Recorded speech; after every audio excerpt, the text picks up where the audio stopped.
(2025년 12월 10일) 이정훈입니다. 오늘 오후 4시 윤영호 씨, 통일교 2인자라고 불렸죠. 그의 결심 공판이 있었습니다. 거기에서 그가 예고한 대로 민주당 실력자들 또 돈 받았다 증언이 나오나 궁금했는데 나오지 않았습니다. 검찰은 그에게 4년을 구형했습니다. 자, 이 의문의 인물 윤영호는 누구인가? 그는 제 취재입니다만 통일교 교단 그리고 이재명이라고 하는 강력한 정치권으로부터 모두 버림을 받는 것 아닌가, 이런 판단이 듭니다. 그리고 이재명은요, 이 윤영호 씨 사건을 이용해서 장기 집권을 노리는 것 같다. 즉 통일교를 눌러서 보수 기독교 제압하겠다. 그래서 안정적으로 권력을 이어가겠다. 그런 전략인 것 같습니다. 이 윤영호 씨 사건에는 자기 처지마다 각기 다른 생각이 교차하는 것 같습니다. 윤영호 씨라는 사람이 참 궁금했어요. 뒤늦게 찾아봤는데 76년생입니다. 젊죠? 아직 50이 안 됐습니다. 상당히 특이한 게 이 양반은 선문대학을 나왔습니다. 선문대학은 통일교가 세운 대학이죠. 거기서 신학을 공부했는데 그 다음엔 동국대학교 대학원에 진학해서 불교학으로 석사와 박사를 받았습니다. 여기에 대해서는 마땅한 설명을 해주는 사람이 없는데 뭐 종교적 관심 때문에 그러지 않았겠나 이렇게 보고 있어요. 그리고 성균관대학에서 철학과에 들어가서 박사 과정을 수료했습니다. 신학을 하고 불교학을 하고 철학을 했다. 선문대학을 나왔다는 거는요, 모태신앙이라는 뜻이에요. 즉 그의 부모가 둘 다 통일교도였다는 뜻입니다. 뭐 간접적으로 알아보니까 윤영호 씨는 부모가 통일교 교인이었다라고 하더라고요. 그래서 선문대를 나왔고, 그리고 이 통일교에서 일을 하게 됐는데, 이렇게 얘기하더만요. 통일교 사람들한테 물어보니까 종교 집단에 있는 사람들은 대체로 순박하다, 소심하다.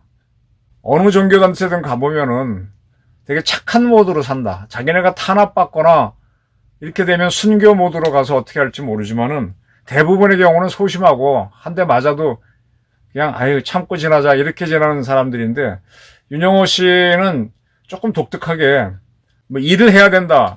그 일을 안 하려면 여기 뭐하러 하느냐 뭐 이런 식으로 일을 했고, 그래서 이제 한학자 지금 문선명 목사가 돌아가신 다음에는 이분이 지금 리더죠. 거기 측근으로 일했다.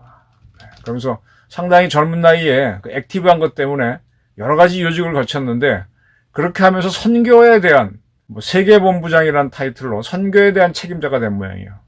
근데 이 사람이 통일교에 자금을 쓴 건 맞은 것 같아요. 어떻게 썼느냐 그랬더니 가족이 통일교의 재정국장이었답니다. 재정국장에도 돈은 마음대로 못 내주죠.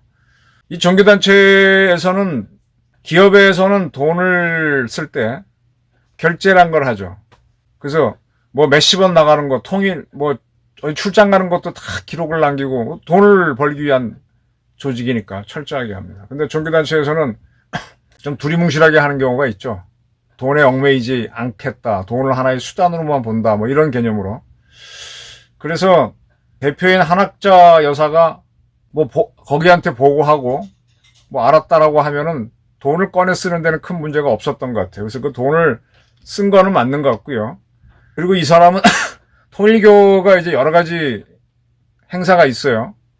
뭐 피스컵이란 축구대회도 하고 뭐 평화 서밋인가 해서 각 나라에서 대통령이나 총리 지낸 사람 불러서 자기네 행사도 하고, 그런 거 하려면 정부와의 협조가 필요하니까 그런 거를 이 친구가 좀 맡아서 했던 모양입니다. 그 과정에서 상당히 실력자들에게 접근을 했다. 그 중에 하나가 김건희 여사와 통화하는 건진법사를 통해서 다이아몬드하고 샤넬백을 김건희 여사한테 보냈다. 전했다는 거죠. 그러면서 통일교의 캄보디아 메콩강 개발 사업, 통일교의 YTN 인수, 유엔의 제5사무국 한국 유치 뭐 이런 거를 도와달라 그랬다는데 조금은 좀 황당하죠. 이건 보기 나름인데 통일교가 이러한 사업을 하고 있다. 통일교가 언론을 대기하고 싶어 했죠. YTN은 지금 유진그룹으로 넘어갔다가 방통위원회에서 유진그룹으로 넘겨준 거는 위반이 잘못됐다 그래서 지금 뒤집어졌죠. 통일교가 언론하고 싶었는데 결론적으로 인수하지 못했고 유엔 사무국을 제5사무국으로 한국에 가져온 것도 없고 그리고 이게 종교기관의 사업이라고 하기엔 좀 조금 그래요. 근데 어쨌든 뭐 그런 겁니다. 근데 지금 이 사람은요 통일교에서 출교 처분이 됐습니다. 올해 6월 김건희한테 금품을 줬다는 혐의로. 통일교에서는 이 사람이 임의로 돈을 썼다는 거죠. 돈을 받아가서. 자유결정해서 자기가 마음대로 썼다는 거죠. 그래서 출교 처분을 했고 여기에 대해서 이 사람은 상당히 반발해서 통일교 관련된 증언을 내뱉었다 이렇게 보고 있습니다. 통일교에서는 이 사람한테 자기네가 오히려 당했다 이렇게 보는 것 같아요.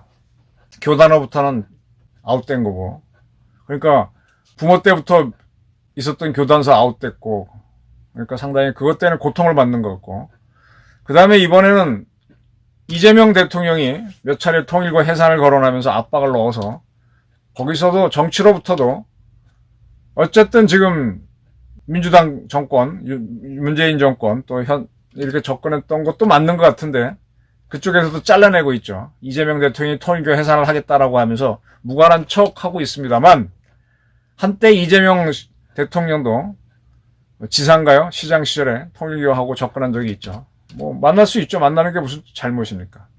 오늘 최후 진술에서 세상의 빛과 소금 역할을 해야 할 교단이 꼬리 자르기, 증거인멸, 가족을 위협하는 걸 보며 교단에 헌신한 제 인상이 모두 부정되는 것 같아 깃든 절망감에 빠졌다라고 그랬습니다. 이걸 보게 되면 교단으로부터는 출교를 당한 건 맞는 것 같아요. 가족을 위협한다. 이거는 재정국장으로 있었던 가족 얘기인 것 같고 꼬리 자르기. 네. 그러면서 한편으로도 이게 내 업보고 내가 감당할 일이라 책임이라고 생각했다. 그러면서 증거인멸 도주 우려가 없으니 나머지 재판에 성실히 임할 수 있도록 보석을 허가해달라라고만 했어요. 민주당의 누구를 했다는 얘기는 하지 않았습니다. 4년형을 구형했습니다. 지금 앞선 방송에서 말씀드렸듯이 이재명 대통령은 반사회적 행동을 했다면 종교를 해산시켜야 된다. 글쎄 뭐 반사회적 행동을 했다고 해산시켜야 한다는 법은 어디에도 없습니다. 헌법에도 없고. 근데 이렇게 압박을 넣었습니다. 그럼 압박을 왜 넣느냐? 통일교는 기독교계에서 굉장히 각을 세우는 쪽이죠. 그래서 그쪽을 공격하면은 기독교계가 지금 상당히 반 이재명인데 좀 덜 이재명이 되지 않겠나. 그리고 통일교가 당하는 걸 보면서 입을 다물지 않겠나. 지금 손현보 목사인가요? 역사 강사가 나와갖고 상당히 그 계몽령 때 시위를 했는데 손현보 목사도 지금 정치자금 줬다고 해서 걸어놨죠. 지금 세상에서는 통일교, 신천지, 또 뭐지? 하나님의 교회? 이런 것들을 이제 이단시하는 게 기독교 계통의 분위기인데 이제 그 중에 하나인 통일교를 누름으로 해서 범기독교계의 지지를 좀 덜 이재명을 미워하게 하고 그쪽도 강하게 못 나가게 하겠다. 그리고 가장 궁금했던 거는 사랑의 교회인가요? 정광훈 목사를 잡을 줄 알았는데 거기는 지금 못 잡아요. 못 잡으니까 대신 희생양으로 윤영호 씨를 잡고 통일교를 잡아서 뭔가 좀 정광훈 목사 측에도 좀 겁을 주는 것 같다. 이렇게 보는 거죠. 지금 저 해수부 장관 전재수 씨한테 까르띠에하고 불가리 시계 줬다. 4천만 원 줬다. 윤영호 씨가 진술한 적도 있고. 이런 것들이 터져나오면 민주당이 분류하니까 하여간 이 친구가 가만히 있으면 되는 건데 이재명 대통령이 나서 압박을 굉장히 가했습니다. 그럼 이건 뭐냐? 지금 자기가 굉장히 지금 정권이 위태롭죠. 그러니까 나는 안정적으로 가야 되겠다.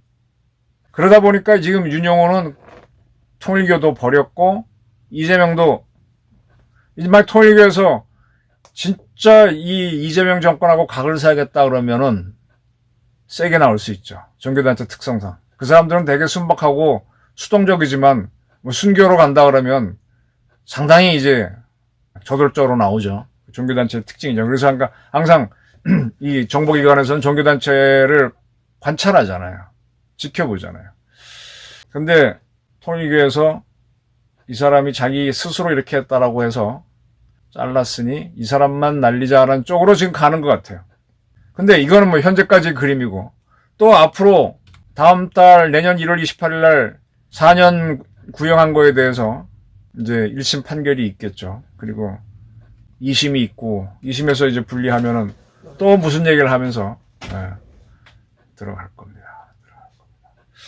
이재명 정권이 지금 상당히 지금 쫓기고 있죠. 이게 특검을 해가지고 밝힌 건 없고, 처음에 뭔가 들어가다 보니까 민주당도 좀 줄줄이 뭐 전재수 외에 7인방, 3인방 이름이 쭉 지금 나오고 있잖아요. 세상에 돌고 있잖아요.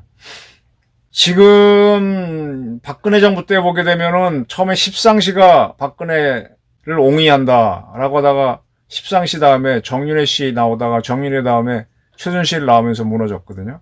그래도 그 정권이 한 3년쯤 가서 터져 나오는 건데, 지금 김현지 사건이 지금 6개월 만에 계속 회지가 되고 있습니다. 지금 이 윤영호 사건 때문에 김현지 사건 잠시 잊었어요.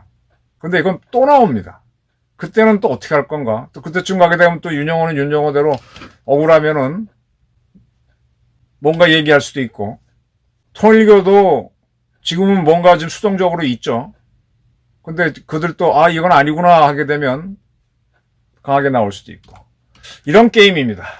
그 종교전쟁까지 거론하는 이재명, 이제 언론과 홍보가 가장 중요하다 그랬는데, 언론과 홍보는 자기 생각을 전달하고 동조자를 구하고 국가 발전시키라고 한 건데, 자기 권력 유지하라고 한 건 아니죠. 이거는 괴벨스 이론이죠. 괴벨스 이론으로 가고 있는 겁니다.